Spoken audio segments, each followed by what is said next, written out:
औरत का मन जितना खूबसूरत का दिखाई देता है, उतना ही जटिल भी होता है। बहुत सारी चीजें ऐसी होती हैं जिन्हें वो दूसरों से नहीं, बल्कि खुद से भी छुपा कर रखती है। यही हिडन लेयर्स असली डार्क फीमेल साइकोलॉजी बनाती है। ये साइकोलॉजी किसी विलेन की कहानी नहीं, बल्कि एक गहरी इंटरनल दुनिया है जो इमोशंस, डिजायर्स, फियर्स और कंट्रोल की जरूरत से मिलकर बनी होती है। औरतें हमेशा अपने दिल की हर बात जाहिर नहीं करती।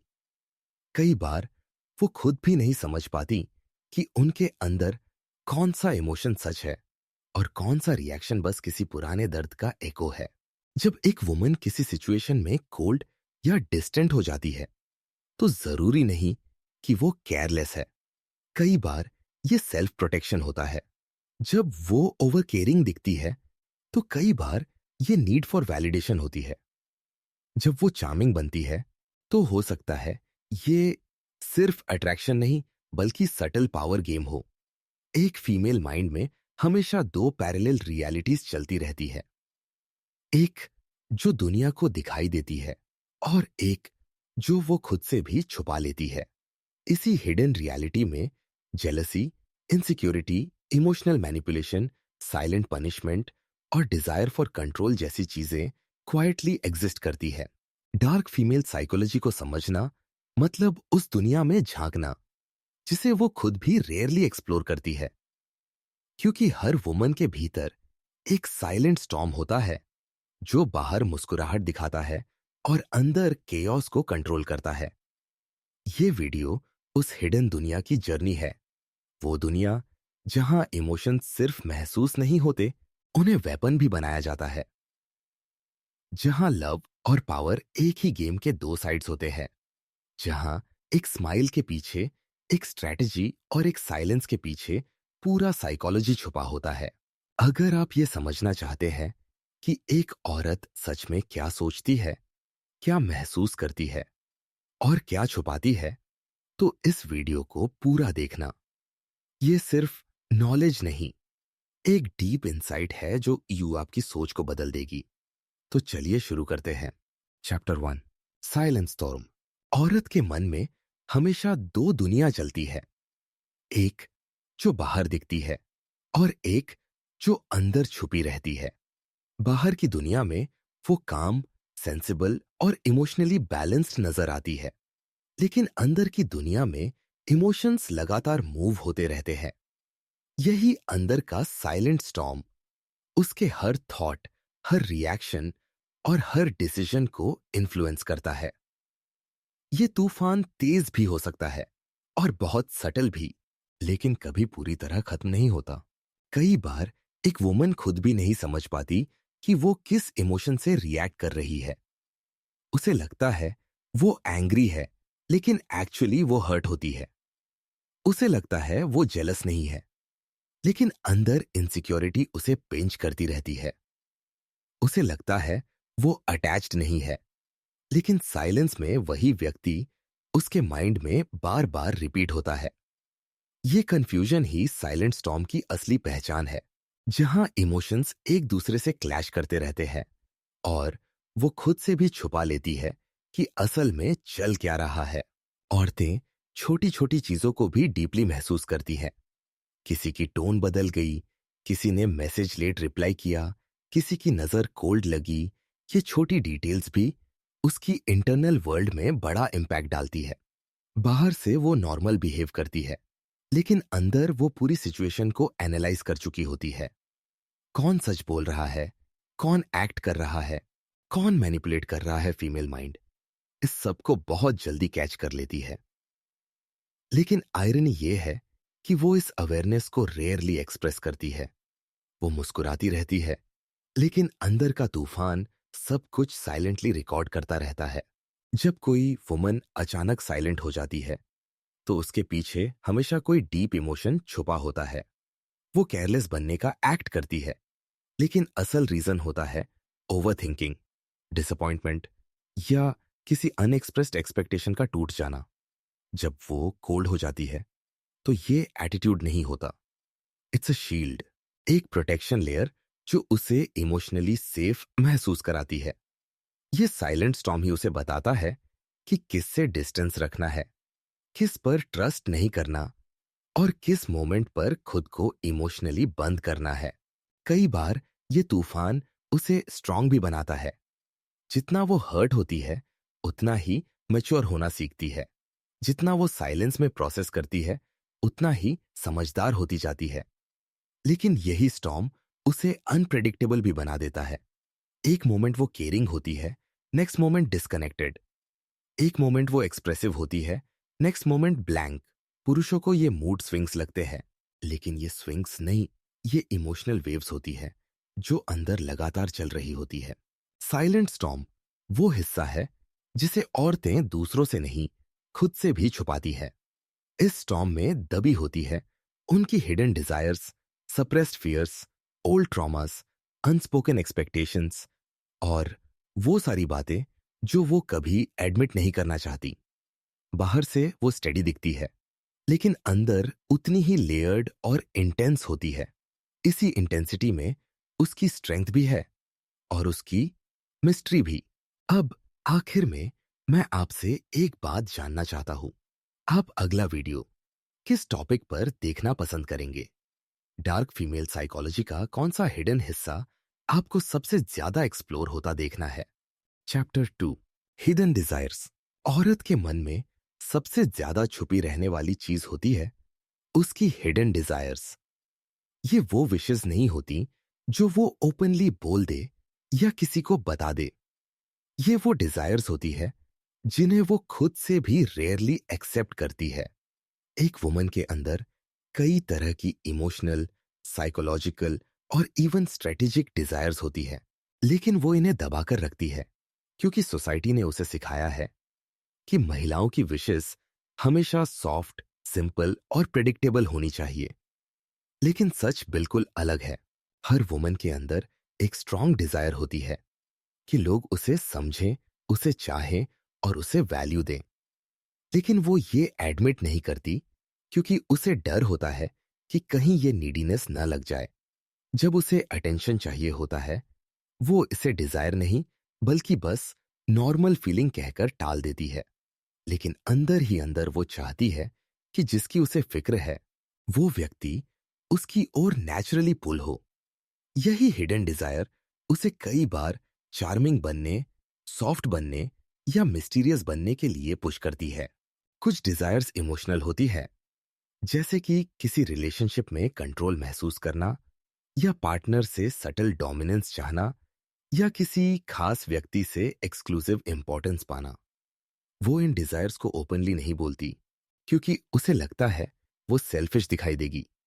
लेकिन ये डिजायर्स उसके हर डिसीजन और रिएक्शन को क्वाइटली गाइड करती रहती है। कई बार उसका साइलेंस भी एक हिडन डिजायर का एक्सप्रेशन होता है, एक टेस्ट, एक एक्सपेक्टेशन या एक इनडायरेक्ट सिग्नल।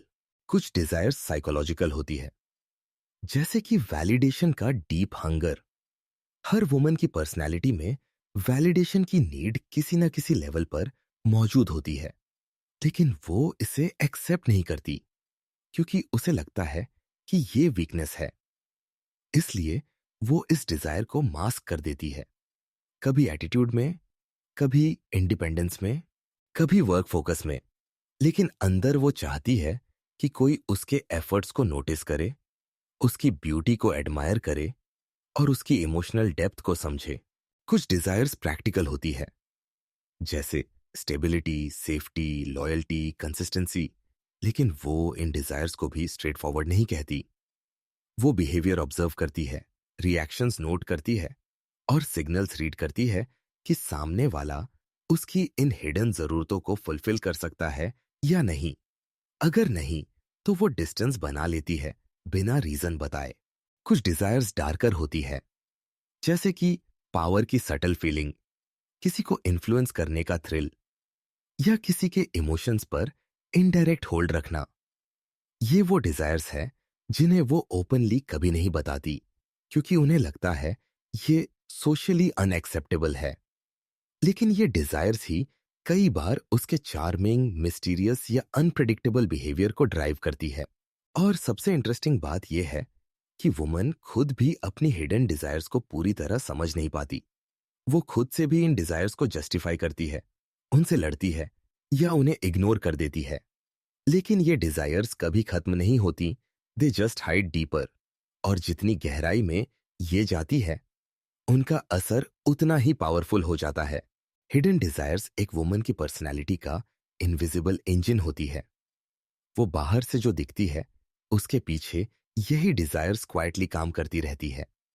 चाहे वो किसी को चूज करे, अवॉइड करे, इग्नोर करे या सडनली अटैच हो जाए, हर स्टेप में उसकी हिडन डिजायर्स की छाया होती है।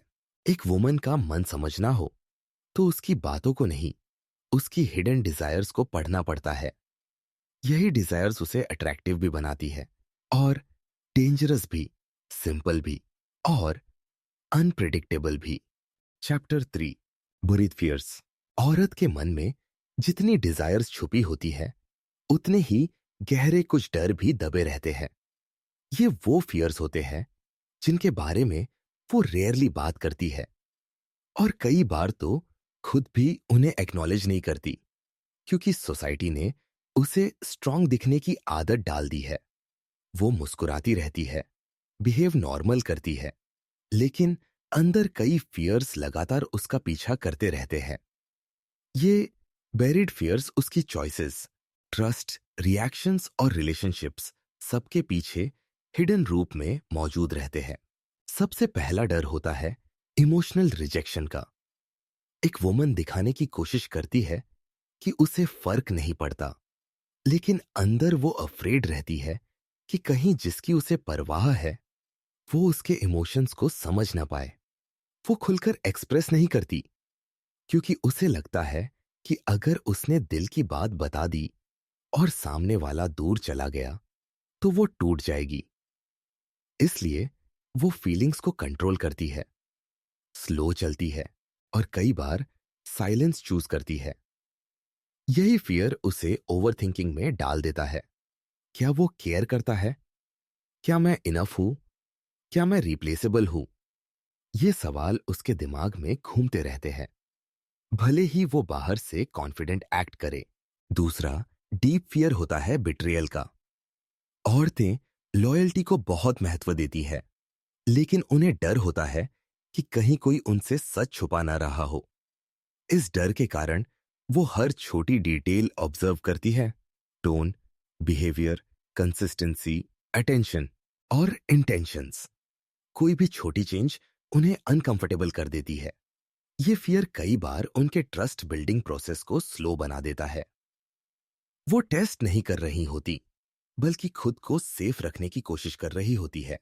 तीसरा फियर होता है कंपैरिजन का।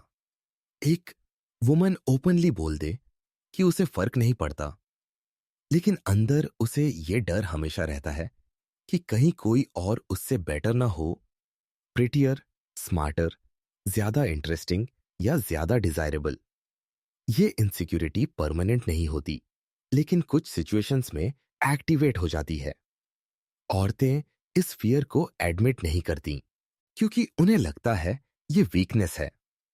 इसलिए वो अपने आप को स्ट्रांग दिखाती है, लेकिन अंदर कंपैरिजन क्वाइटली चल रहा होता है। चौथा डर होता है लूजिंग कंट्रोल। औरतें इमोशनल होती हैं, लेकिन जब कोई उनके इमोशंस को कंट्रोल कर लेता है, उन्हें डर लगता है कि कहीं वो खुद को खो ना दे। इसी फियर की वजह से वो डिस्टेंस रखती है, बाउंड्रीज मेंटेन करती है या सडनली कोल्ड हो जाती है। ये बिहेवियर एटीट्यूड नहीं होता, ये सेल्फ प्रोटेक्शन होता है। पांचवा फियर होता है बीइंग मिसअंडरस्टूड। एक वुमन हमेशा चाहती है कि कोई उसे सच में समझे, लेकिन जब उसे लगता है कि उसकी फीलिंग्स को गलत समझा गया या उसकी साइलेंस को ईगो समझ लिया गया या उसकी केयर को क्लिंगी समझ लिया गया, तो वो हर्ट हो जाती है। ये फियर उसे इमोशनली बंद कर देता है। वो खुद को एक्सप्रेस करना बंद कर देती है, क्योंकि उसे लगता है कि बोलने का कोई फायदा ही नहीं। इन सारे फियर्स की वजह से एक वुमन कई बार ऐसा बिहेव करती है जो कॉम्प्लिकेटेड लगता है, लेकिन असल में उसका बिहेवियर किसी स्ट्रेटेजी का नहीं, बल्कि उन बेरिड फियर्स का रिजल्ट होता है जिन्हें वो किसी को नहीं बताती। ये फियर्स उसे स्ट्रांग भी बनाते हैं और वल्नरेबल भी। वो आउटसाइड से जितनी स्टेबल दिखती है, अंदर उतनी ही फ्रेजाइल होती है। और ये फ्रेजिलिटी ही फीमेल माइंड को इंटेंसली इमोशनल और डीपली मिस्टीरियस बनाती है। Chapter 4, secret cravings. औरतें अक्सर अपनी डिजायर्स को एक्सप्रेस नहीं करती, लेकिन क्रेविंग्स को तो और भी ज्यादा छुपा कर रखती है। ये क्रेविंग्स सिर्फ फिजिकल या रोमांटिक नहीं होती, ये इमोशनल, साइकोलॉजिकल और ईगो ड्रिवन क्रेविंग्स भी होती है। ये इतनी सटल होती है कि कई बार वुमन खुद भी समझ नहीं पाती कि उसे असल में चाहिए क्या, लेकिन फिर भी ये अंदर से उसका बिहेवियर क्वाइटली कंट्रोल करती रहती है। सबसे पहली क्रेविंग होती है इमोशनल प्रायोरिटी की। हर वुमन, चाहे वो कितनी भी इंडिपेंडेंट क्यों ना हो, अंदर से चाहती है कि जिसे वो महत्व देती है, वो व्यक्ति उसे भी उतना ही महत्व दे। ये क्रेविंग वो ओपनली एडमिट नहीं करती, क्योंकि उसे लगता है कि अगर उसने ये कह दिया तो वो नीडी लग जाएगी। लेकिन सच ये है कि हर वुमन चाहती है कि कोई उसे सबसे पहले रखे मैसेजेस में, डिसीजंस में, अटेंशन में और इमोशंस में। दूसरी क्रेविंग होती है रीअश्योरेंस की। औरतें इनसिक्योर नहीं होती, लेकिन उन्हें क्लैरिटी चाहिए होती है। जब कोई उन्हें कंफ्यूज्ड करता है, मिक्स्ड सिग्नल्स देता है या इमोशनल इनकंसिस्टेंसी दिखाता है, तो उनकी क्रेविंग बढ़ जाती है कि सामने वाला एक बार क्लियर बोले, हाँ, तुम मैटर करती हो। इस क्रेविंग को वो खुद भी छुपाती है, क्योंकि वो चाहती है कि सामने वाला खुद समझे, बिना बोले। यही वजह है कि उनके साइलेंस में भी बहुत मीनिंग छुपा होता है। तीसरी क्रेविंग होती है इन्फ्लुएंस की। ये कोई मैनिपुलेटिव डिजायर नहीं होती, बल्कि एक नेचुरल साइकोलॉजिकल नीड होती है कि वो जिससे जुड़ी है, उस व्यक्ति के माइंड और डिसीजंस में उनका सटल इन्फ्लुएंस हो। जब वो नोटिस करती है कि कोई उन पर ध्यान दे रहा है, उनकी बातों को इंपॉर्टेंस दे रहा है या उनके प्रेजेंस को वैल्यू कर रहा है, तो ये क्रेविंग फुलफिल होती है।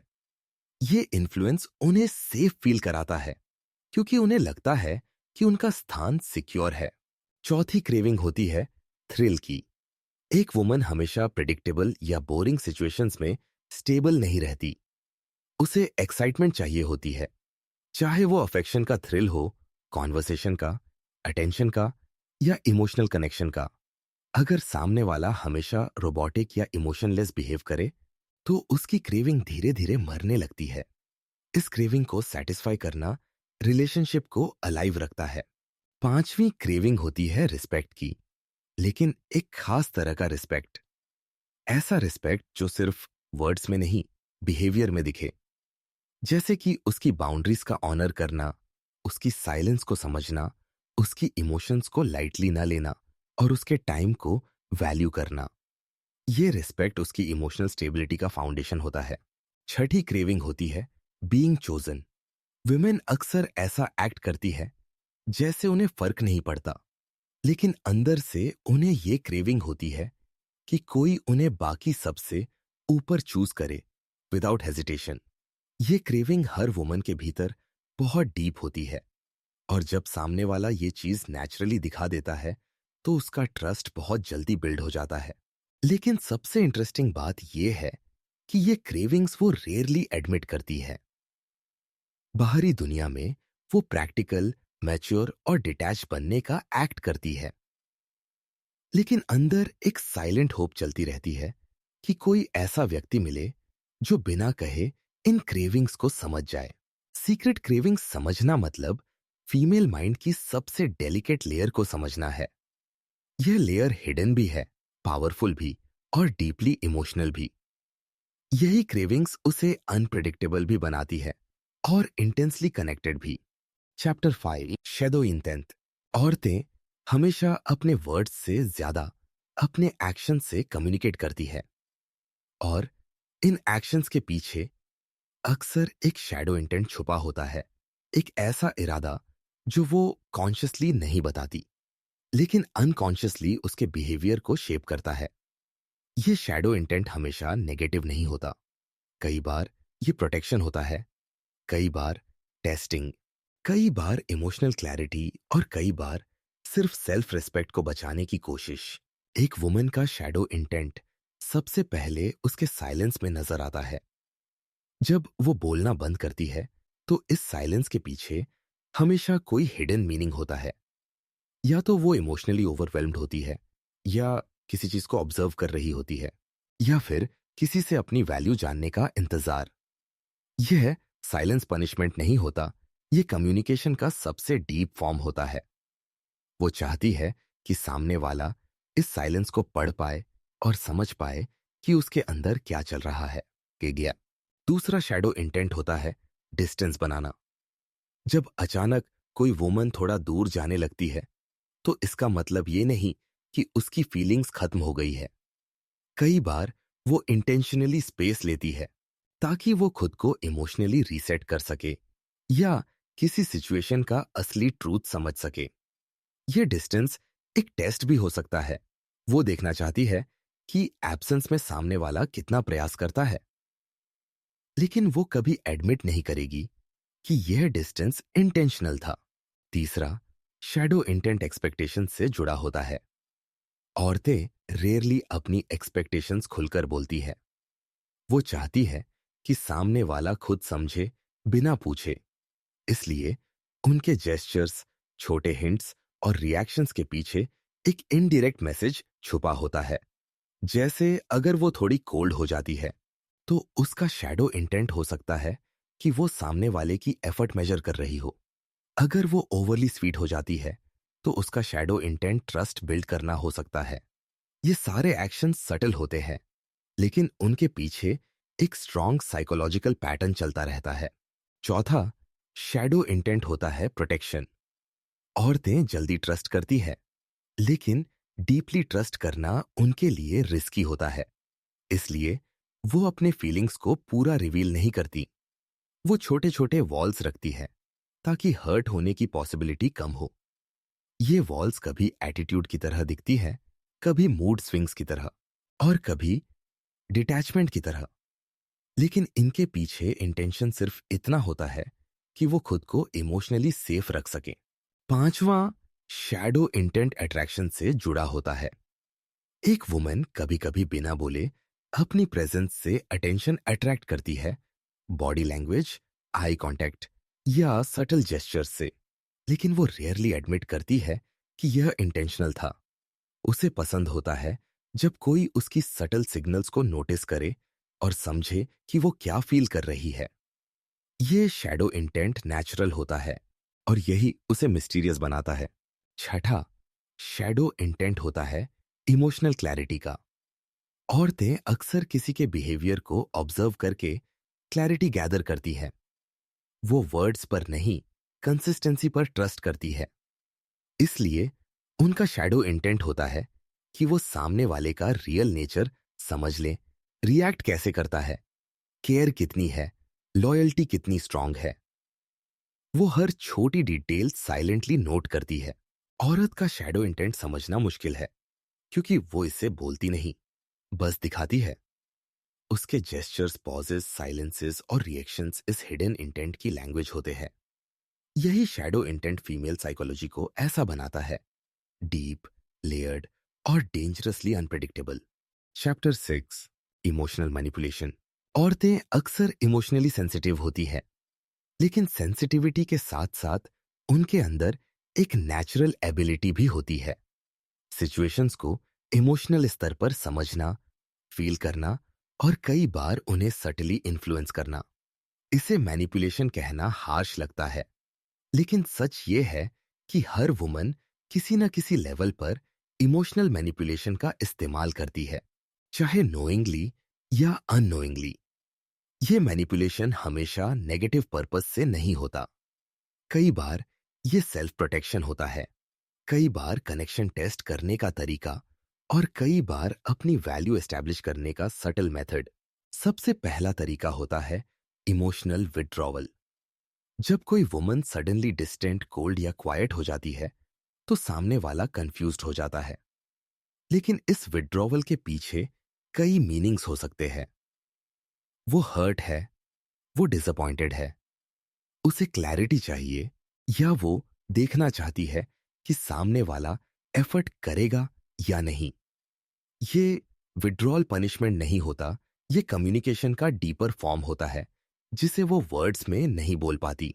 दूसरा तरीका होता है सेलेक्टिव अटेंशन।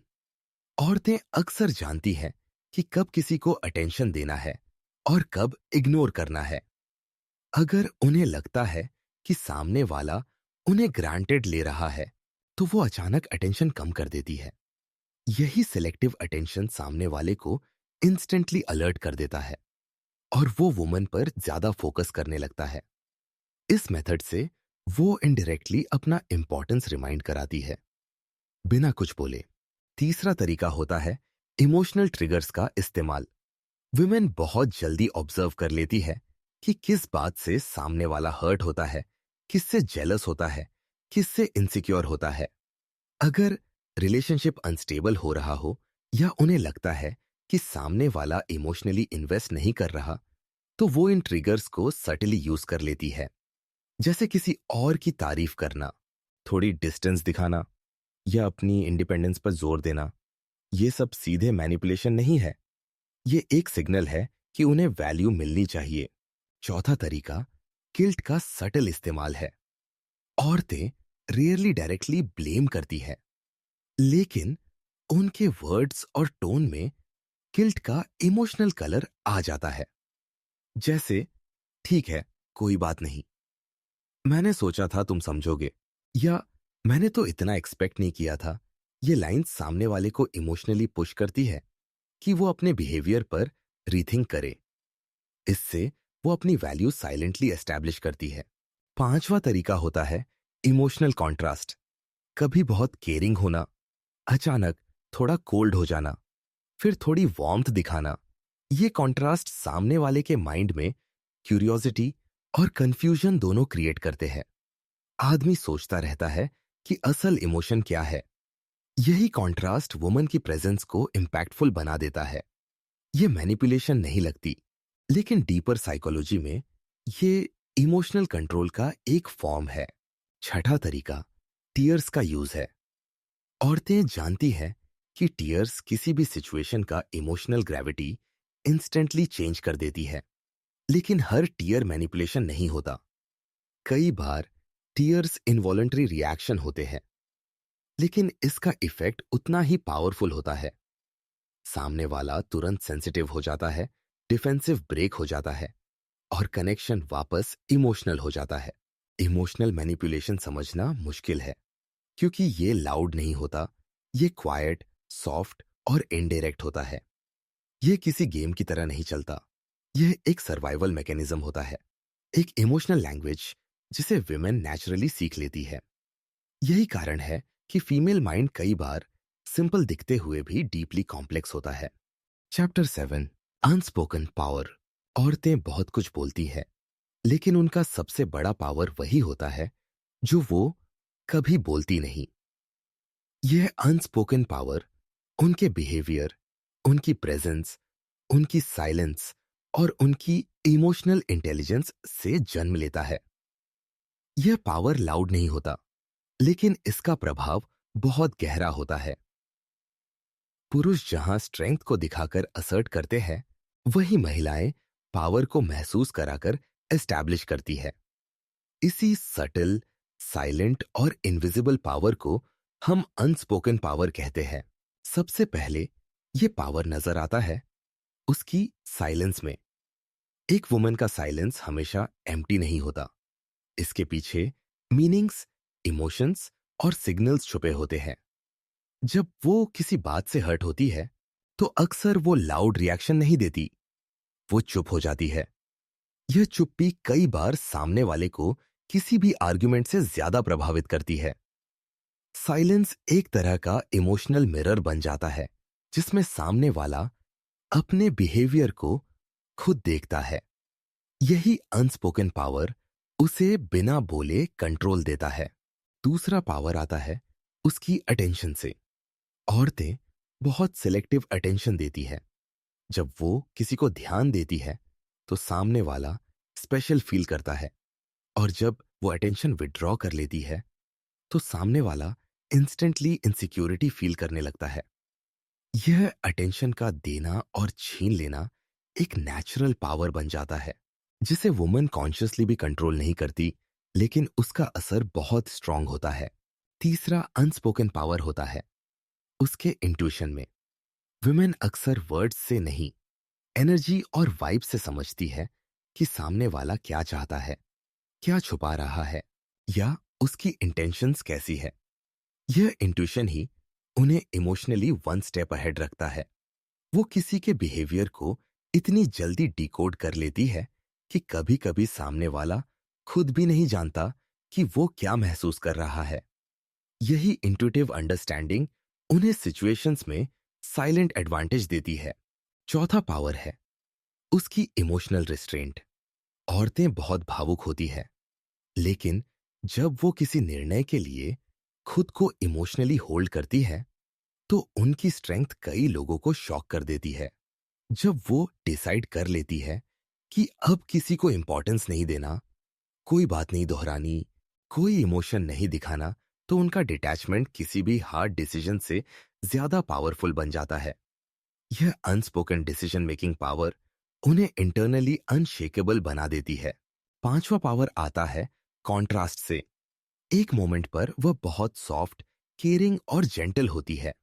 अगले मोमेंट अगर उन्हें लगता है उनका सम्मान या इमोशन अंडरवैल्यूड हुआ है, तो वो इतनी क्विकली डिस्टेंट और कोल्ड हो जाती है कि सामने वाला इमोशनली इम्बैलेंस हो जाता है। यही इमोशनल कॉन्ट्रास्ट एक पावर है, क्योंकि ये अनप्रिडिक्टेबिलिटी सामने वाले के माइंड में रिस्पेक्ट और कॉशन दोनों पैदा करता है। छठा अनस्पोकन पावर होता है बाउंड्रीज में।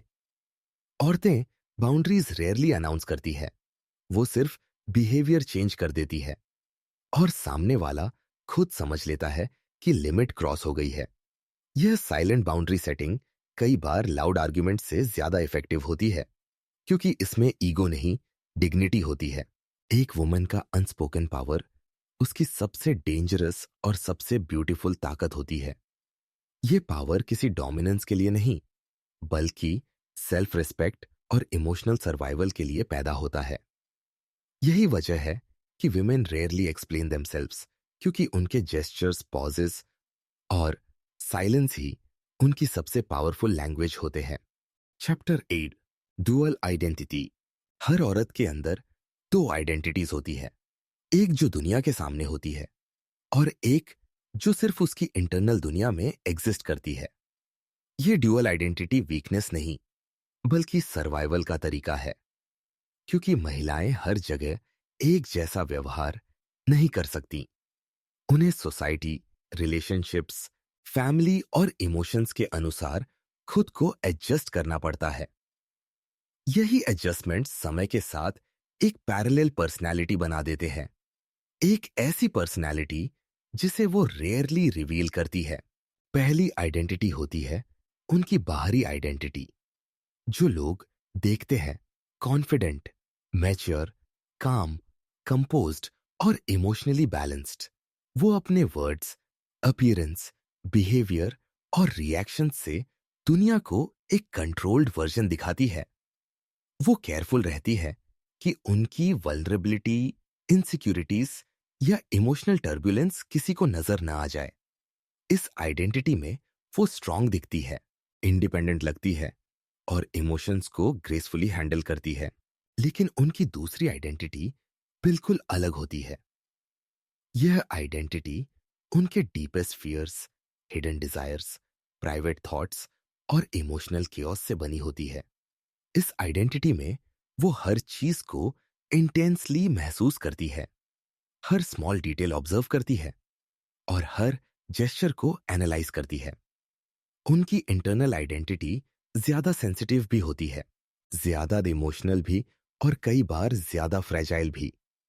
यह वही आइडेंटिटी है जिससे वो खुद भी कई बार डरती है। ड्यूअल आइडेंटिटी का सबसे बड़ा कारण होता है इमोशनल प्रोटेक्शन। वो जानती है कि अगर उन्होंने अपनी असल फीलिंग्स दिखा दी तो सामने वाला उन्हें जज कर सकता है, इग्नोर कर सकता है या मैनिपुलेट कर सकता है। इसलिए वो अपनी ट्रू आइडेंटिटी सिर्फ उन लोगों के लिए छुपाकर रखती है जिन पर वो जेन्युइनली भरोसा करती है। लेकिन ये भरोसा बिल्ड होने में काफी समय लगता है, क्योंकि दोनों आइडेंटिटीज के बीच एक इनविजिबल वॉल होती है। कई बार ये दोनों आइडेंटिटीज टकराने लगती है। एक तरफ उनकी एक्सटर्नल आइडेंटिटी कहती है कि स्ट्रांग बनो, प्रैक्टिकल बनो, कंट्रोल में रहो। दूसरी तरफ उनकी इंटरनल आइडेंटिटी उन्हें महसूस कराती है कि उन्हें अटेंशन चाहिए, रीअश्योरेंस चाहिए, या कोई इमोशनल कनेक्शन मिसिंग है। यह इंटरनल कॉन्फ्लिक्ट उन्हें कंफ्यूज्ड कर देता है, लेकिन वो इसे किसी को नहीं बताती। ड्यूअल आइडेंटिटी उनकी अनप्रिडिक्टेबिलिटी को भी बढ़ाती है। बाहर से वो काम होती है, लेकिन अंदर वो ओवरथिंकिंग में होती है। बाहर से वो डिस्टेंस रखती है, लेकिन अंदर वो चाहती है कि सामने वाला उन्हें रोक ले।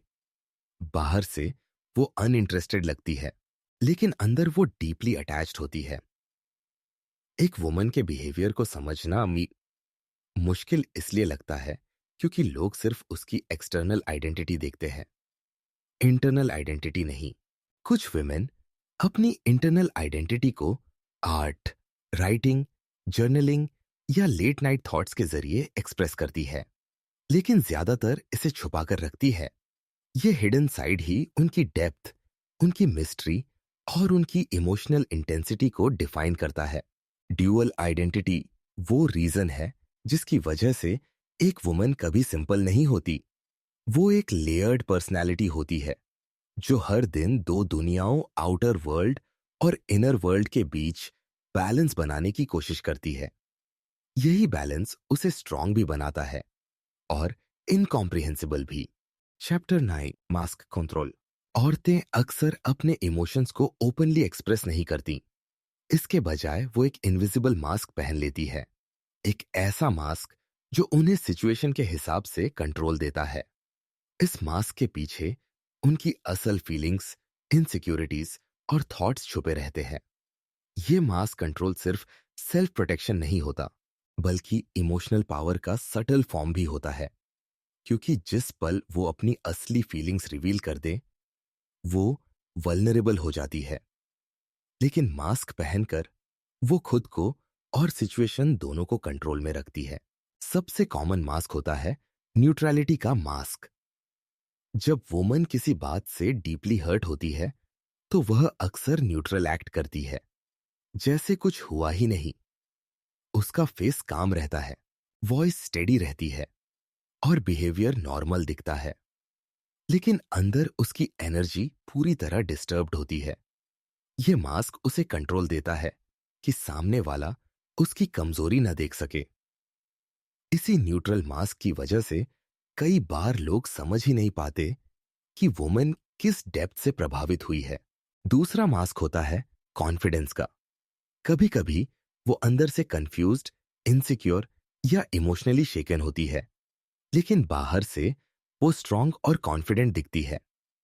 ये मास्क सिर्फ दूसरों के लिए नहीं, उसके खुद के लिए भी होता है। इससे वो खुद को इमोशनली स्टेबलाइज करती है।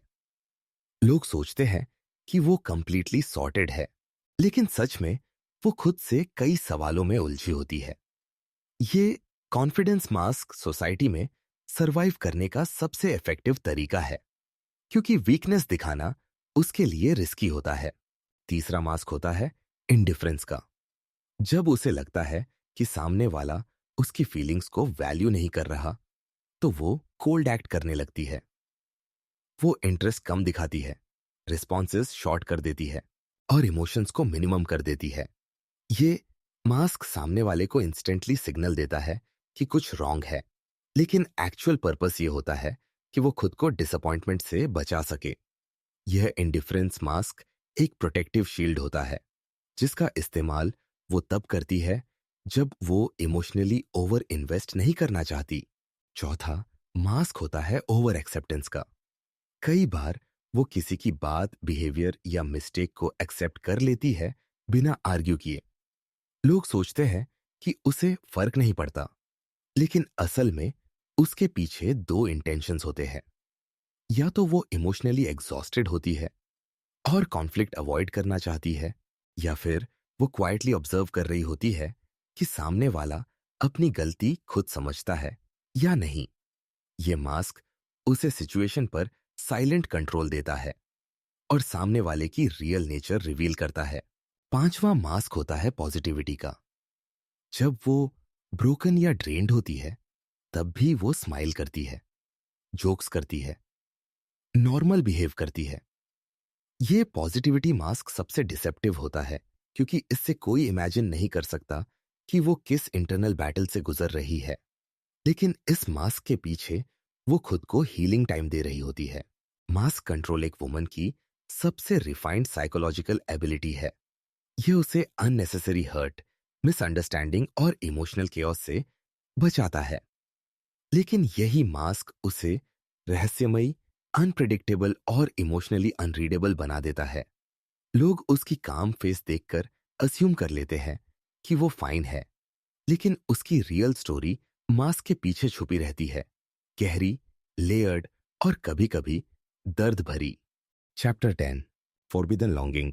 हर औरत के अंदर कुछ ऐसी इच्छाएं होती हैं जिन्हें वो समाज से, लोगों से और कभी-कभी खुद से भी छुपाकर रखती है।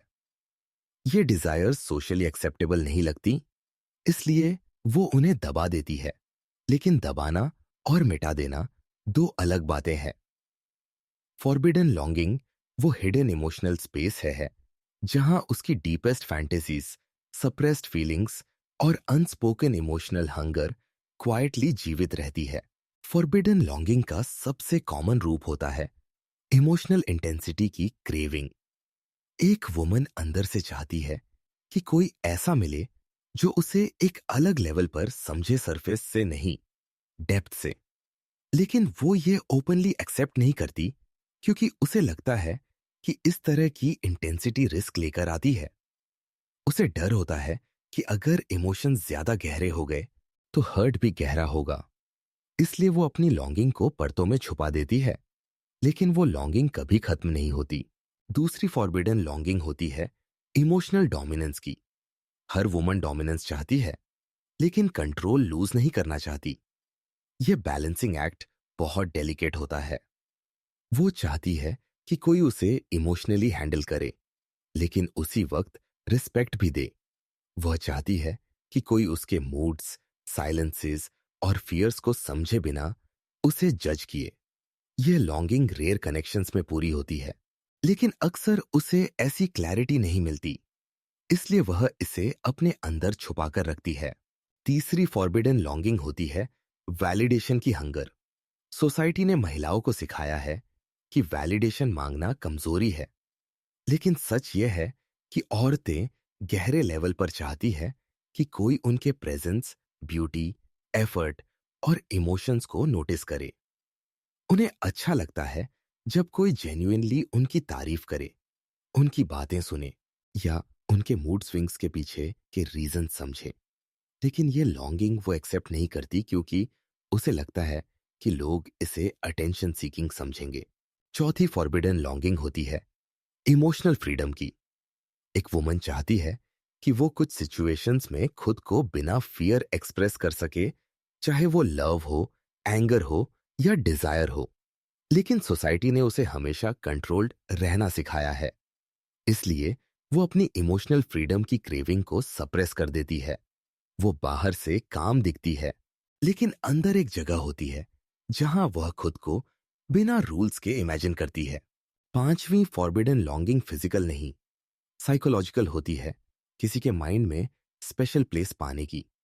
वो चाहती है कि वो किसी के थॉट्स में रहे, किसी के डिसीजंस को इम्पैक्ट करे, किसी की इमोशंस में स्पेशल स्पेस रखे। यह लॉन्गिंग उसे पावरफुल भी महसूस कराती है और स्केयर्ड भी, क्योंकि once she gets this space, उसे खोने का डर भी उतना ही बढ़ जाता है। छठी फॉरबिडन लॉन्गिंग होती है एस्केप की।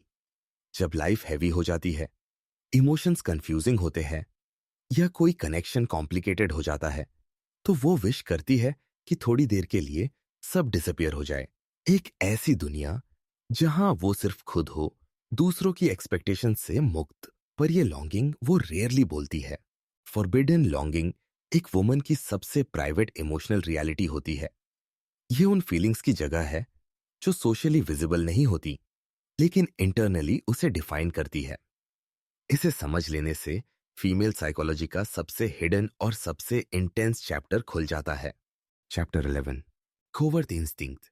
औरतें अक्सर अपनी इंस्टिंक्ट्स को ओपनली फॉलो नहीं करती, लेकिन अंदर से उनका माइंड लगातार सिग्नल्स रिसीव करता रहता है। ये इंस्टिंक्ट्स बहुत सटल होते हैं, इतने सटल कि कई बार वुमन खुद भी नहीं समझ पाती कि उसने कोई डिसीजन इंस्टिंक्टिवली लिया है या कॉन्शियसली। यही कोवर्ट इंस्टिंक्ट फीमेल साइकोलॉजी का सबसे पावरफुल और सबसे हिडन हिस्सा है।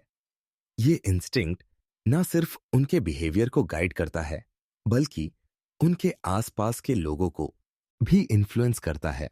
सबसे पहला कोवर्ट इंस्टिंक्ट होता है वाइब रीडिंग। विमेन बिना वर्ड्स के, बिना एक्सप्लेनेशन के समझ जाती है कि सामने वाले के अंदर क्या चल रहा है। एक टाइनी हेजिटेशन, थोड़ा सा tone change, half hearted reply, forced smile, ये सब वो तुरंत पकड़ लेती है। जबकि सामने वाला सोचता है कि उसने कुछ भी रिवील नहीं किया। यही इंस्टिंक्ट उसे इमोशनली अलर्ट रखती है और उसे सिचुएशंस में एडवांटेज देती है। दूसरा कवर्ट इंस्टिंक्ट होता है danger detection. Women naturally sense कर लेती है कि कौन ट्रस्ट वर्दी है और कौन इमोशनली अनसेफ। कोई व्यक्ति बहुत स्वीट हो, चार्मिंग हो या परफेक्ट बिहेव करे, फिर भी अगर उसकी इंटेंशंस अनक्लियर हो, तो वुमन अंदर से अनईजी फील करने लगती है। ये अनईजीनेस लॉजिक नहीं, इंस्टिंक्ट होती है। वो ओपनली रीजन नहीं बता पाती कि वो उस व्यक्ति से डिस्टेंस क्यों रख रही है, लेकिन उसका माइंड डेंजर को आइडेंटिफाई कर चुका होता है। तीसरा इंस्टिंक्ट होता है इमोशनल शिफ्ट को डिटेक्ट करना। अगर कोई आदमी पहले ज्यादा इंटरेस्टेड था और अब थोड़ा डिस्टेंट लग रहा है, तो वुमन इसे इंस्टेंटली नोटिस कर लेती है। अगर कोई फ्रेंड के बिहेवियर में सटल जेलसी आ रही है, वो इसे भी पकड़ लेती है। अगर कोई फेक मदद कर रहा है, वो इसे भी महसूस कर लेती है। उसके आसपास के लोगों की इमोशंस बदलते ही उसकी इंस्टिंक्ट एक्टिवेट हो जाती है। चौथा कोवर्ट इंस्टिंक्ट होता है टेस्टिंग इंस्टिंक्ट। ये कॉन्शियसली नहीं चलता, पर धीरे धीरे डेवलप होता है। वुमन कभी कभी छोटी छोटी चीजें टेस्ट करती है। कौन उसे प्रायोरिटी देता है, कौन पेशेंस दिखाता है, कौन जेन्युइनली केयर करता है, कौन सिर्फ कन्वीनियंस के लिए है। ये टेस्ट्स प्लान्ड नहीं होते, लेकिन इंस्टिंक्ट ड्रिवन होते हैं। अगर सामने वाला फेल होता है, तो वो इंटरनली डिस्टेंस बना लेती है, चाहे ऊपर से सब नॉर्मल लगे।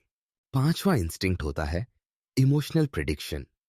विमेन इजीली प्रिडिक्ट कर लेती है कि किसी का अगला रिएक्शन क्या होगा।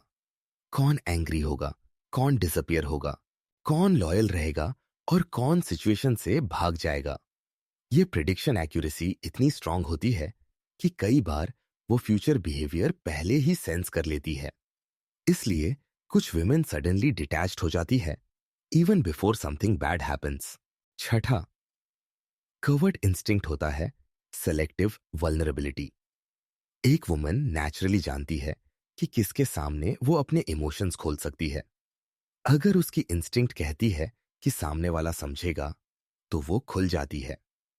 अगर इंस्टिंक्ट कहती है कि वो जज करेगा, इंसल्ट करेगा या इग्नोर करेगा, तो वो तुरंत अपना इमोशनल डोर बंद कर देती है। ये इंस्टिंक्ट उसे अननेसेसरी हर्ट से बचाती है। सातवां इंस्टिंक्ट होता है मिरर इंस्टिंक्ट। जब वुमन किसी से जुड़ती है, तो वो उसकी एनर्जी ऑटोमेटिकली मिरर करने लगती है। अगर सामने वाला वार्म है, वो भी वार्म हो जाती है। अगर सामने वाला कोल्ड है, वो इंस्टेंटली डिस्टेंट हो जाती है। ये मिररिंग कॉन्शियस एफर्ट नहीं होती, it's emotional synchronization. Covert instinct वो हिडन रेडार है जो हमेशा ओन रहता है।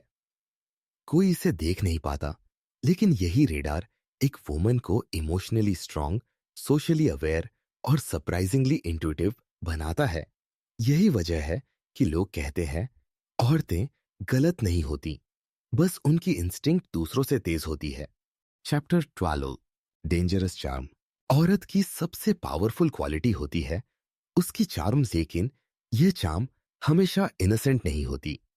इसमें एक सटल डेंजर छुपा होता है, एक ऐसी मैग्नेटिज्म जो सामने वाले को आकर्षित भी करती है और कंफ्यूज भी। यह डेंजरस चार्म कॉन्शियस स्ट्रेटेजी नहीं होता, बल्कि एक नेचुरल साइकोलॉजिकल इफेक्ट होता है जो उसकी प्रेजेंस, एक्सप्रेशंस, वॉइस टोन और इमोशनल डेप्थ से पैदा होता है। इस चार्म में सॉफ्टनेस भी होती है, मिस्ट्री भी और कंट्रोल भी। सबसे पहले डेंजरस चार्म उसकी अनप्रिडिक्टेबिलिटी से जन्म लेता है। एक वुमन कभी भी पूरी तरह प्रिडिक्टेबल नहीं होती। कभी वो एक्सट्रीमली केयरिंग दिखेगी, अचानक डिस्टेंट हो जाएगी, फिर किसी मोमेंट पर अनएक्सपेक्टेडली सॉफ्ट हो जाएगी। यह इमोशनल शिफ्ट सामने वाले के माइंड में क्यूरियोसिटी क्रिएट करते हैं। आदमी सोचता रहता है कि असल में उसकी फीलिंग्स क्या है। यही कंफ्यूजन उसे और ज्यादा आकर्षित करता है, क्योंकि ह्यूमन माइंड नेचुरली उस चीज की ओर खींचता है जिसे वो पूरी तरह समझ नहीं पाता। दूसरा चार्म होता है उसकी आईज में। महिलाओं की आंखें उनके इमोशंस का सबसे पावरफुल वेपन होती है। किसी भी एक्सप्रेशन में सॉफ्टनेस, इंटेंसिटी, पेन, डिजायर या क्यूरियोसिटी, ये सब इतना नेचुरली रिफ्लेक्ट होता है कि सामने वाला अंदर से डिस्टर्ब हो जाता है। आइस कांटेक्ट लंबा हो जाए तो वही चार्म डेंजरस बन जाता है, क्योंकि वो वर्ड्स से नहीं, सीधे इमोशंस पर इंपैक्ट करता है। तीसरा डेंजरस चार्म आता है उसकी सटल जेस्चर से। एक हल्की मुस्कान, बालों को पीछे करना, थोड़ा लीनिंग फॉरवर्ड, थोड़ा प्लेफुल बिहेवियर, ये सब जेस्चर्स नेचुरल होते हैं, लेकिन इनका साइकोलॉजिकल इफेक्ट बहुत स्ट्रांग होता है। आदमी इन्हें फ्लर्ट समझ लेता है, जबकि कई बार वुमन सिर्फ कंफर्टेबल या एक्सप्रेसिव होती है। लेकिन उसका चार्म इतनी गहराई से काम करता है कि सामने वाला अट्रैक्शन और मीनिंग इमेजिन करने लगता है। चौथा चार्म होता है उसकी इमोशनल डेप्थ। जब कोई वुमन जेन्युइनली किसी मोमेंट में इमोशनली प्रेजेंट होती है, ध्यान से सुनना, एक छोटी बात का भाव पकड़ लेना, किसी फियर को समझना, तो यह डेप्थ सामने वाले को डीपली कनेक्ट कर देती है। लोग उस व्यक्ति की ओर खींचते हैं जो उन्हें समझ सके। यही डेप्थ डेंजरस चार्म बन जाती है, क्योंकि आदमी इमोशनली डिपेंडेंट होने लगता है। पांचवां चार्म होता है उसकी सेल्फ कंट्रोल। जब वुमन जानती है कि वो ब्यूटीफुल है, अट्रैक्टिव है या डिजायर्ड है, फिर भी वो इजीली अवेलेबल नहीं होती, तो उसका चार्म कई गुना बढ़ जाता है। उसकी बाउंड्रीज, उसका काम बिहेवियर और उसका सेलेक्टिव अटेंशन, ये सब सामने वाले के माइंड में एक चेज क्रिएट कर देते हैं। और चेज हमेशा डेंजरस होता है, क्योंकि ये व्यक्ति को एडिक्टिव बना देता है। छठा चार्म आता है उसकी मिस्ट्री से। एक वुमन जितना कम रिवील करती है, उतना ज्यादा इंटरेस्टिंग लगती है। उसके वर्ड्स कम, उसका साइलेंस ज्यादा बोलता है। उसके जेस्चर्स छोटे लेकिन इम्पैक्टफुल होते हैं। उसकी प्रेजेंस वार्म है, लेकिन उसकी डेप्थ अनरीडेबल। यही मिस्ट्री उसके चार्म को डेंजरस स्तर पर पहुंचा देती है। सातवां चार्म उसकी इमोशनल इंटेलिजेंस से जुड़ा है। वो बिना कुछ कहे सामने वाले की इमोशंस को अंडरस्टैंड कर लेती है, उसे कंफर्ट कर देती है या उसकी फ्रस्ट्रेशन को काम कर देती है। यह एबिलिटी सामने वाले में एक रेयर कनेक्शन फील कराती है, जैसे वह उसे बाकी दुनिया से ज्यादा समझती है। और यही कनेक्शन एडिक्टिव बन जाता है। डेंजरस चार्म वह चीज है जो एक वुमन को सिर्फ अट्रैक्टिव नहीं बनाती, बल्कि अनफॉरगेटेबल बनाती है। यह चार्म इतनी डीप साइकोलॉजिकल इंपैक्ट छोड़ता है कि आदमी चाहकर भी उसे इग्नोर नहीं कर पाता। यही चार्म उसकी सबसे साइलेंट और सबसे पावरफुल ताकत होती है। Chapter 13, wounded ego. औरतें बाहर से जितनी भी काम, कंपोज्ड और इमोशनली स्ट्रांग लगे, उनके अंदर एक बेहद सेंसिटिव जगह होती है, उनका ईगो। ये ईगो मेल ईगो जैसा लाउड नहीं होता, लेकिन यह बहुत साइलेंट, बहुत डीप और कई बार उससे भी ज्यादा फ्रैजाइल होता है। जब कोई उसके इस ईगो को चोट पहुंचा देता है, तो उसके बिहेवियर, डिसीजंस और रिएक्शन सब बदल जाते हैं। यही वुंडेड ईगो फीमेल साइकोलॉजी का एक सबसे हिडन और इंटेंस हिस्सा है। सबसे पहला कारण होता है डिसरिस्पेक्ट। अगर वुमन को लगता है कि किसी ने उसे वैल्यू नहीं दी, उसकी फीलिंग्स को लाइटली लिया या उसे रिप्लेसेबल ट्रीट किया, तो उसका ईगो डीपली हर्ट हो जाता है। वो बाहर से कुछ न बोले, लेकिन अंदर एक इनविजिबल वॉल खड़ी कर लेती है। यही वॉल उसे अचानक डिटैच्ड, कोल्ड और इमोशनली अनअवेलेबल बना देती है। लोग सोचते हैं उसका मूड बदल गया है, लेकिन असल में उसका ईगो घायल है। दूसरा कारण होता है comparison. Women comparison openly accept नहीं करती, लेकिन अगर सामने वाला किसी और की तारीफ करे, किसी और को प्रेफरेंस दे या किसी और को ज्यादा अटेंशन दे, तो यह उसकी सेल्फ वर्थ को क्वाइटली हिट करता है। यह चोट सीधे दिल पर नहीं लगती, ईगो पर लगती है। और वुंडेड ईगो उसे दो तरह से रिएक्ट कराता है। या तो वो और स्ट्रांग बन जाती है, या अचानक इमोशनल डिस्टेंस क्रिएट कर देती है। तीसरा कारण होता है ट्रस्ट ब्रेक। औरतें बहुत जल्दी ट्रस्ट नहीं करती, लेकिन जब कर लेती है तो पूरा दिल से करती है। अगर इस ट्रस्ट में कोई क्रैक आ जाए, चाहे छोटी बात पर ही क्यों ना हो, तो उसकी ईगो इंस्टेंटली रिएक्ट करती है। वो अपनी इमोशंस को पीछे खींच लेती है, अपने एक्सपेक्टेशंस रिड्यूस कर देती है और सिचुएशन को कंट्रोल करने लगती है। यह कंट्रोल कोई रिवेंज नहीं, बल्कि ईगो की प्रोटेक्शन होती है। चौथा कारण होता है अंडर एस्टिमेट किया जाना। अगर वुमन को लगता है कि कोई उसे समझ नहीं रहा, उसकी कैपेबिलिटी डाउट कर रहा है या उसके इमोशंस को चाइल्डिश समझ रहा है, तो उसका ईगो हर्ट होता है। वो बाहर से कैजुअल बिहेव कर सकती है, लेकिन अंदर वो साइलेंटली डिसाइड कर लेती है कि अब वो अपनी वल्नरेबिलिटी नहीं दिखाएगी। यही वुंडेड ईगो उसे स्ट्रॉन्गर दिखाता है, लेकिन अंदर से वो और डिस्टेंस क्रिएट कर लेती है। पांचवा कारण होता है निग्लेक्ट। औरतें निग्लेक्ट को हमेशा पर्सनल लेती है। कम attention, delayed replies, cold tone या इनकंसिस्टेंट बिहेवियर, ये सब उनके ईगो को चोट पहुंचाते हैं। सामने वाले को लगता है कि ये छोटी चीजें हैं, लेकिन वुमन के लिए ये सिग्नल्स होते हैं कि उसकी वैल्यू कम हो रही है। और जब ईगो वैल्यू के खिलाफ जाता है, वो तुरंत इमोशनली विड्रॉ कर लेती है। छठा कारण होता है इमोशनल रिजेक्शन। अगर वो किसी मोमेंट में अपने फीलिंग्स शो करे और सामने वाले ने उस मोमेंट को हल्के में ले लिया, अवॉइड किया या इग्नोर कर दिया, तो यह उसकी सेल्फ वर्थ पर सीधा आघात करता है। वो फिर कभी सेम तरह खुलने से डरने लगती है। वो अपने आप को इमोशनली बंद कर लेती है ताकि दोबारा हर्ट न हो। एक वुंडेड ईगो सिर्फ पेन नहीं देती, इट चेंजेस हर। वो ज्यादा केयरफुल हो जाती है, ज्यादा ऑब्जर्वेंट, ज्यादा साइलेंट और कई बार ज्यादा स्ट्रांग। लेकिन इस स्ट्रेंथ के पीछे एक हिडन दर्द भी होता है, जिसे वह किसी के सामने रिवील नहीं करती। लोग उसके बिहेवियर चेंज को एटीट्यूड समझते हैं, लेकिन ये एटीट्यूड नहीं होता, ये हीलिंग का तरीका होता है। यही वुंडेड ईगो फीमेल साइकोलॉजी का सबसे क्वाइट और सबसे पावरफुल ट्रांसफॉर्मेशन पॉइंट बनता है। Chapter 40 silent punishment. औरतें अक्सर लाउड फाइट्स, स्क्रीमिंग या डायरेक्ट कॉन्फ्रंटेशन में विश्वास नहीं रखती। उनका तरीका बिल्कुल अलग होता है, ज्यादा शांत, ज्यादा सटल और ज्यादा साइकोलॉजिकल। जब वो डीपली हर्ट होती है, इग्नोर्ड फील करती है या इमोशनली डिसरेस्पेक्टेड होती है, तो वो सामने वाले को पनिश करती है, लेकिन बिना कुछ बोले। इसे साइलेंट पनिशमेंट कहा जाता है। यह पनिशमेंट दिखाई नहीं देती, लेकिन महसूस बहुत होती है, और इसकी इंटेंसिटी किसी भी शाउटेड आर्ग्यूमेंट से लाख गुना ज्यादा गहरी होती है। सबसे पहली फॉर्म होती है इमोशनल विड्रॉल। जब वुमन इमोशनली पीछे हट जाती है, तो सामने वाला खुद ही कंफ्यूज्ड और एंग्शियस होने लगता है।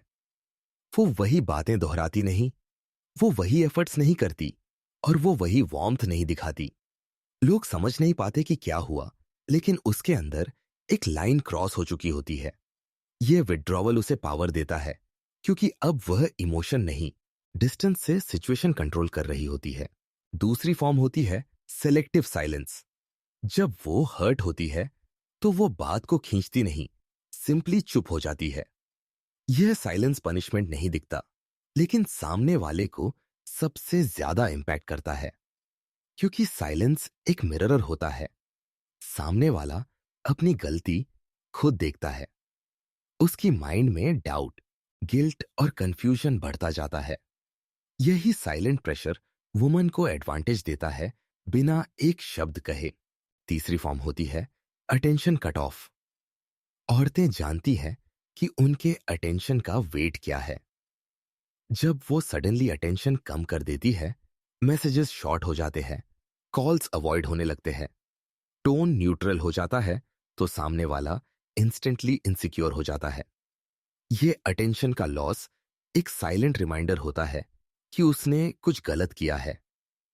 वो ओपनली नहीं बोलेगी, लेकिन उसकी प्रेजेंस का कोल्डनेस सब कुछ बयां कर देता है। चौथा तरीका होता है डिलेड रिएक्शंस। औरतें कई बार पर्पसली अपनी रिएक्शन स्लो कर देती है। रिप्लाई लेट, कम एंथुजियाज्म, न्यूट्रल बिहेवियर। इससे सामने वाला इमोशनल इम्बैलेंस महसूस करता है। यह डिले किसी रिवेंज के लिए नहीं, बल्कि एक बाउंड्री एस्टैब्लिश करने के लिए होता है। वो दिखाना चाहती है कि उसकी इमोशंस को हल्के में लेने का प्राइस है, और वो प्राइस है अनप्रेडिक्टेबिलिटी। पांचवा तरीका होता है डिटैचमेंट विद पोलाइटनेस। औरतें हर्ट होने पर रूड नहीं बनती, बल्कि एक्स्ट्रा पोलाइट हो जाती है। ये पोलाइटनेस डेंजरस है, क्योंकि इसके पीछे इमोशंस नहीं, डिसीजन होता है। जब वो ओके, ठीक है, नो इश्यू जैसी शांत लाइंस में बात करने लगे, तो इसका मतलब होता है कि अंदर कुछ टूट चुका है। वो रिश्ते को आर्ग्यू करके बचाने की कोशिश नहीं कर रही, वो उससे इमोशनली बाहर निकल रही है। छठा तरीका होता है कंपैरिजन साइलेंस। ये वो मोमेंट है जब वुमन कुछ न कहकर भी सामने वाले को उसकी जगह दिखा देती है। वो अपनी वैल्यू एक भी वर्ड बोले बिना क्लियर कर देती है। उसका बिहेवियर इतना रिफाइंड और कंट्रोल्ड होता है कि सामने वाला खुद ही गिल्टी फील करने लगता है। सातवां तरीका होता है इमोशनल अवेलेबिलिटी बंद कर देना। वो वहां प्रेजेंट रहती है, लेकिन कनेक्शन नहीं देती, नीदर वार्मथ नॉर वल्नरेबिलिटी। ये वो स्टेज है जिसे रिवर्स करना सबसे मुश्किल होता है, क्योंकि साइलेंट पनिशमेंट एक सिग्नल नहीं, एक इंटरनल रेजोल्यूशन बन चुका होता है। साइलेंट पनिशमेंट लाउड एंगर से कहीं ज्यादा डेंजरस है, क्योंकि इसमें ईगो नहीं, डिग्निटी होती है। इसमें नॉइज नहीं, क्लैरिटी होती है। औरतें डायरेक्ट फाइट से नहीं, इसी साइलेंट करेक्शन से सामने वाले को समझाती है कि उनकी इमोशंस की कीमत क्या है। यही सटल पनिशमेंट फीमेल साइकोलॉजी की सबसे शार्प और सबसे पावरफुल एक्सप्रेशन होती है। Chapter 15 unseen motives. एक वुमन का माइंड कभी भी पूरी तरह स्ट्रेट फॉरवर्ड नहीं होता। उसके डिसीजंस, उसके रिएक्शंस और उसकी साइलेंस के पीछे हमेशा कुछ अनसीन मोटिव्स होते हैं। ऐसे मोटिव्स जिन्हें वो ओपनली एडमिट नहीं करती और जिनके बारे में सामने वाला सोच भी नहीं पाता। ये मोटिव्स न तो मैनिपुलेशन होते हैं, न ही कोई हिडन एजेंडा। ये मोटिव्स उसकी साइकोलॉजी, उसके एक्सपीरियंसेस और उसकी इमोशनल वर्ल्ड से पैदा होते हैं। उन्हें समझना आसान नहीं, लेकिन एक बार समझ आ जाए तो उसका पूरा बिहेवियर एकदम क्लियर दिखने लगता है। सबसे पहला अनसीन मोटिव होता है सेल्फ प्रोटेक्शन। औरतें बाहर से मजबूत लगती है, लेकिन अंदर वो बहुत फ्रैजाइल होती है। जब उन्हें जरा भी महसूस होता है कि कोई उन्हें इमोशनली हर्ट कर सकता है, वो तुरंत अपने मोटिव्स चेंज कर लेती है। वो डिस्टेंस बना लेती है, अपने फीलिंग्स छिपा लेती है, या कनेक्शन को स्लो कर देती है। ये मोटिव किसी को पनिश करने के लिए नहीं, बल्कि खुद को बचाने के लिए होता है। वो ओपनली नहीं बताती कि उसकी फियर क्या है, लेकिन उसके एक्शंस बता देते हैं कि वह अपने हार्ट को शील्ड कर रही है। दूसरा अनसीन मोटिव होता है क्लैरिटी टेस्टिंग। औरतें किसी को डायरेक्टली पूछकर क्लैरिटी नहीं मांगती। वो व्यवहार ऑब्जर्व करती है, जेस्चर्स डिकोड करती है और कंसिस्टेंसी चेक करती है। जब वो डेलिबरेटली कुछ चीजें अवॉइड करती है या थोड़ी कोल्ड हो जाती है, तो ये मोटिव होता है कि वो देखना चाहती है कि सामने वाला सच में कितना इन्वेस्टेड है। वो कोई टेस्ट नहीं ले रही होती, लेकिन उसके अंदर का इंस्टिंक्ट उसे क्लैरिटी ढूंढने पर मजबूर करता है। तीसरा मोटिव होता है इमोशनल बैलेंस। अगर उसके इमोशंस बहुत इंटेंस हो जाए, तो वो अपने आप को पीछे खींच लेती है। अगर उसे लगता है कि उसकी अट्रैक्शन बहुत ज्यादा बढ़ रही है, वो खुद को कंट्रोल करती है ताकि वो ब्लाइंड न हो जाए। यह अनसीन मोटिव उसे ग्राउंडेड रखने के लिए होता है। वो नहीं चाहती कि उसकी इमोशंस उसे कमजोर बना दे, इसलिए वो इंटेंशनली अपने बिहेवियर को न्यूट्रल कर देती है। चौथा अनसीन मोटिव होता है वैल्यू एस्टैब्लिशमेंट। औरतें किसी को अपनी वैल्यू लाउड वर्ड्स में नहीं समझाती। वो अपने प्रेजेंस, बिहेवियर और बाउंड्रीज से अपनी वर्थ शो करती है। जब वो थोड़ी डिस्टेंस रखती है या खुद को इजीली अवेलेबल नहीं दिखाती, तो इसका मोटिव यही होता है कि सामने वाला समझे कि उसकी फीलिंग्स की कीमत है। ये मोटिव सटल होता है, लेकिन इसका इफेक्ट बहुत डीप होता है। पांचवा अनसीन मोटिव होता है इमोशनल रेसिप्रोकेशन सूंघना। औरतें जानना चाहती हैं कि सामने वाला उनके फीलिंग्स को मैच करता है या नहीं, इसलिए वो कभी कभी स्लो रिस्पॉन्ड करती है या थोड़ी अलूफ दिखती है। यह मोटिव क्यूरियोसिटी नहीं, इमोशनल सेफ्टी से पैदा होता है। अगर सामने वाला एफर्ट करता है, वुमन खुलती है। अगर नहीं, वो इंस्टेंटली इमोशनली ब्लॉक हो जाती है। छठा मोटिव होता है लॉन्ग टर्म प्रिडिक्शन। महिला मन शॉर्ट टर्म इमोशंस पर नहीं चलता। वो हर चीज में फ्यूचर देखती है। ये व्यक्ति क्या बन सकता है, ये कनेक्शन आगे कैसा चलेगा, ये रिलेशन सेफ है या सिर्फ टेम्पोररी। उसके कई डिसीजंस इसी अनसीन कैलकुलेशन पर बेस्ड होते हैं, भले ही वो ऊपर से कैजुअल दिखे। सातवां अनसीन मोटिव होता है डिग्निटी प्रिजर्वेशन। एक वुमन कभी नहीं चाहती कि वह किसी की नजरों में स्मॉल दिखे, चाहे वो प्यार हो, फ्रेंडशिप हो या कोई सिंपल कॉन्वर्सेशन। वो अपनी डिग्निटी को प्रायोरिटी पर रखती है। अगर उसे लगता है कि कोई उसकी रिस्पेक्ट रिड्यूस कर रहा है, उसका मोटिव तुरंत बदल जाता है। वो पीछे हट जाती है, टोन बदल देती है या खुद को इमोशनली अनअवेलेबल कर लेती है। अनसीन मोटिव्स वो इनविजिबल थ्रेड्स हैं जिनसे एक वुमन का माइंड ऑपरेट करता है। वो ओपनली कुछ और दिखाती है, लेकिन अंदर गहराई में उसके मोटिव्स उसकी पूरी इमोशनल नैरेटिव को शेप कर रहे होते हैं। इन्हें समझ लेना फीमेल साइकोलॉजी के सबसे हिडन लेवल को अनलॉक कर देता है। वो लेवल जहां फीलिंग्स नहीं, मोटिव्स डिसीजंस बनाते हैं।